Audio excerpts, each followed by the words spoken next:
I didn't need the reading glasses when I began 24 years ago. There have been some changes. It was about 24 years ago that I asked my wife, Beth, I said, would you mind if I look for an opportunity to coach? I'd love to coach an area small college team if a position became available. And she gave me permission, and it was only a short time after that Aquinas posted the men's tennis position, and we lived 7 homes down on Homedene. So I walked from my house on Homedene across the street into Terry's office. We met for about 45 minutes. He called Hank Burbridge, the athletic director at Spring Arbor, where I attended, and offered me the job about 5 minutes later.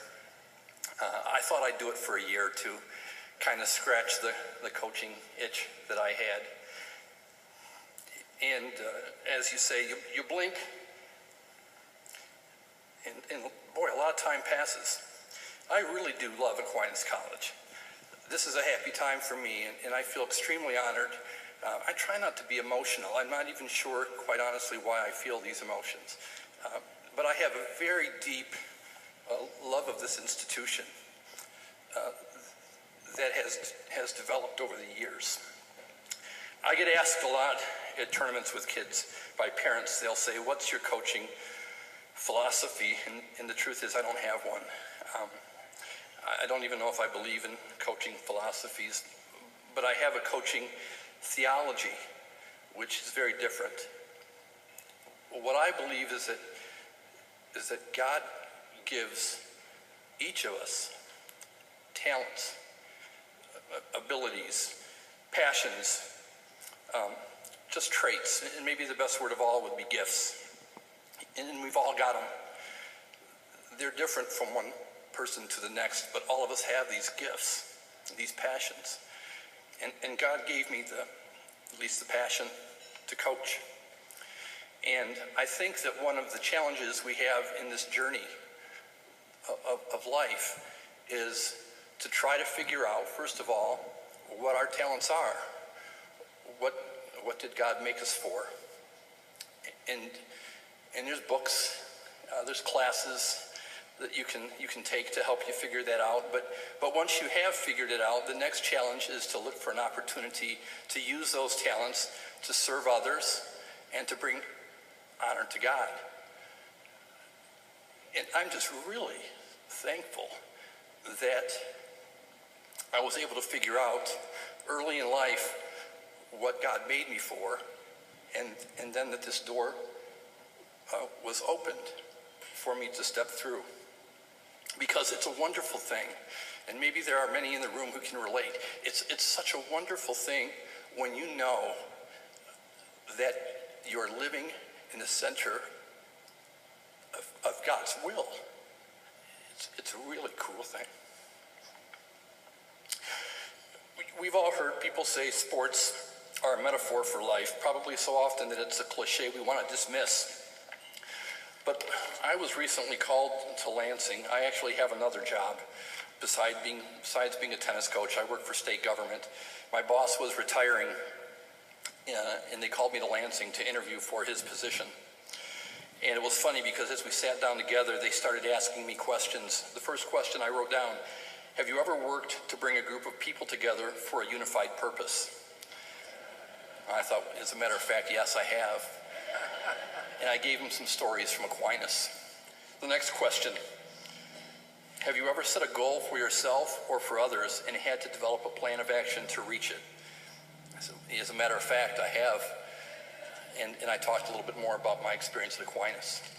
And I won't read you all their questions, but eventually I apologized and said, listen, I know that I've worked for state government for 2 decades and that all of my answers to your questions have to do with my part-time coaching job. And they said, you've got the job. So I've been there ever since.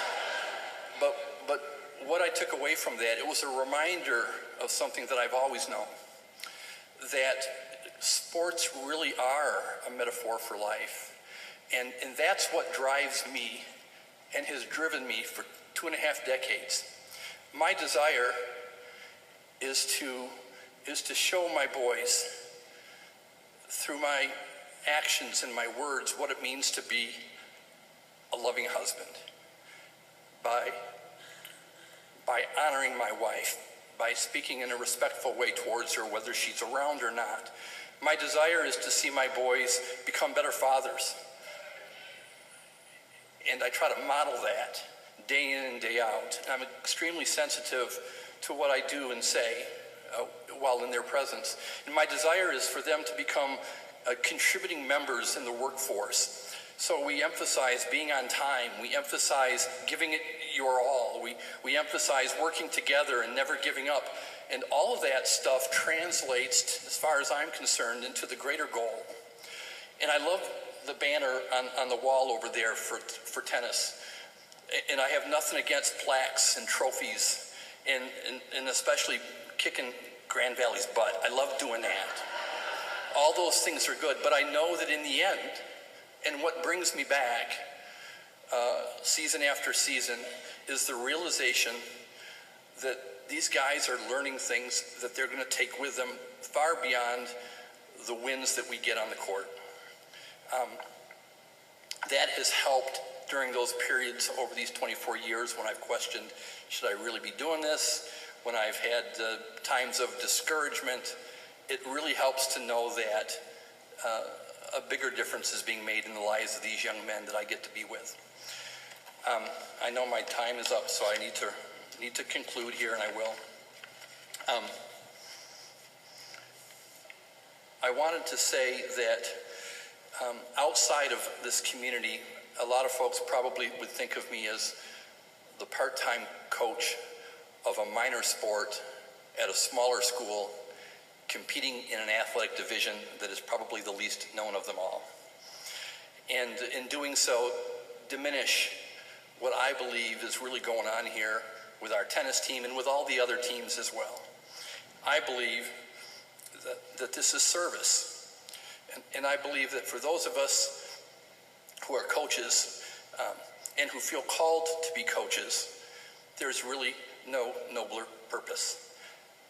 So I'm just filled with gratitude to have been given this opportunity to serve God and to serve others with the talents that he's given me. A few thank yous that I want to make. I want to say thanks to Terry. He trusted me as a youngster, and he has supported me all of these years. Some of you know Terry really good, and some of you know him just a little bit, but what you see is what you get. He's just honest. He's a wonderful boss, and I have just a world of respect for Terry, and my guess is I wouldn't still be here if it weren't for Terry's support all of these years, so special thanks to Terry. I haven't seen Paula. I don't know if Paula Meehan is here tonight or not. Okay, I gotta mention Paula. Paula has always supported my charity efforts with the Hall of Fame Classic. And it's one of those things where when I call her every year for money, and she always makes me feel like she likes the call. And for those of you who've asked people for money, you know that's not common.